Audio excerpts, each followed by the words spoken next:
Hi hello friends, welcome to the kitchen tour. இன்றைக்கி நம்ம கத்திரிக்காய் தொக்கு தாங்க செய்ய போகிறோம். இது ரொம்பவே ஈஸியான ரெசிபிங்க. 10 நிமிஷத்தில் செஞ்சிடலாம்.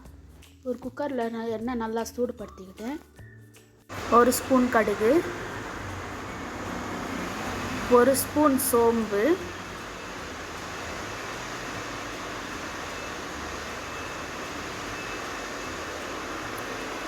கால் ஸ்பூன் வெந்தயம் சேர்த்துக்கோங்க.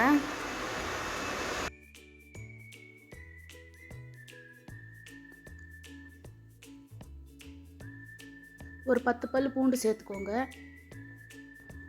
கூடவே 2 வெங்காயம் கட் பண்ணி வச்சுருக்கேன், அதையும் சேர்த்துக்கலாம். வெங்காயம் நல்லா வதங்கணுங்க, நல்லா பொன்னிறமாக வரணும், அது வரைக்கும் வதக்கிக்கோங்க.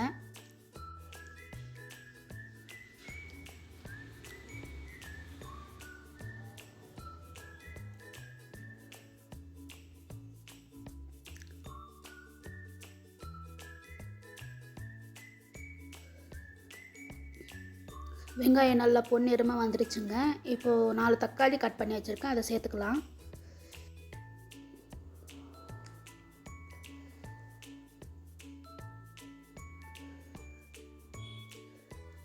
நாலு பச்சை மிளகாவை சின்ன சின்னதாக கட் பண்ணி சேர்த்துக்கோங்க.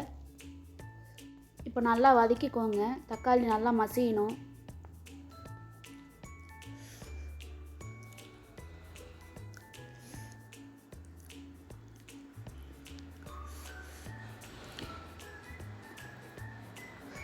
இப்போது ஒரு கொத்து கருவேப்பிலை சேர்த்துக்கோங்க.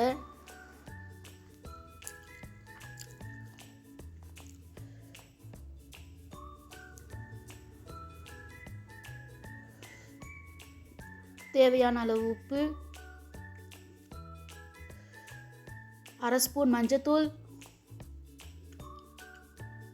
1 ஸ்பூன் மிளகாத்தூள் சேர்த்துக்கோங்க. இப்போ நல்லா கலந்து விட்டுருங்க. அந்த பச்சை வாசனை போகிற வரைக்கும் நல்லா கலந்து விட்டுருங்க. இப்போ 5 கத்திரிக்காவை கட் பண்ணி வச்சுருக்கேன், சேர்த்துக்கலாம்.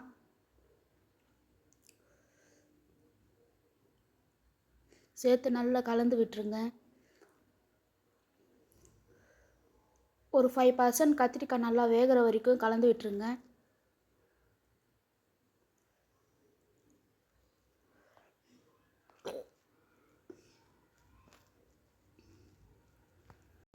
நாலு கத்திரிக்காய் ரொம்ப சின்ன சின்ன கத்திரிக்காவாக இருந்ததுனால நான் அப்படியே சேர்த்துக்கிறேன். இப்போ நல்லா கலந்து விட்டுட்டு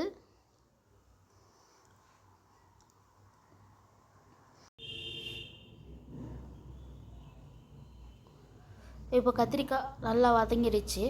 1 கிளாஸ் அளவுக்கு தண்ணி ஊற்றிக்கோங்க.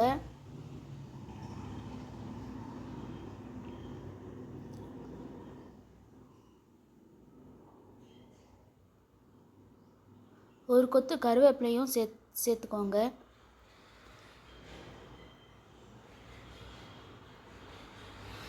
சேர்த்து கலந்து விட்டுட்டு இப்போ குக்கர் மூடி வச்சிடலாம். இப்போ 3 விசில் விட்டு எடுத்துக்கோங்க.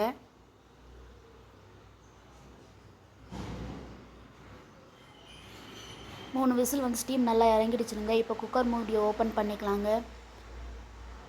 கத்திரிக்காயில் நல்லா மசிற வரைக்கும் கடைஞ்சிக்கோங்க.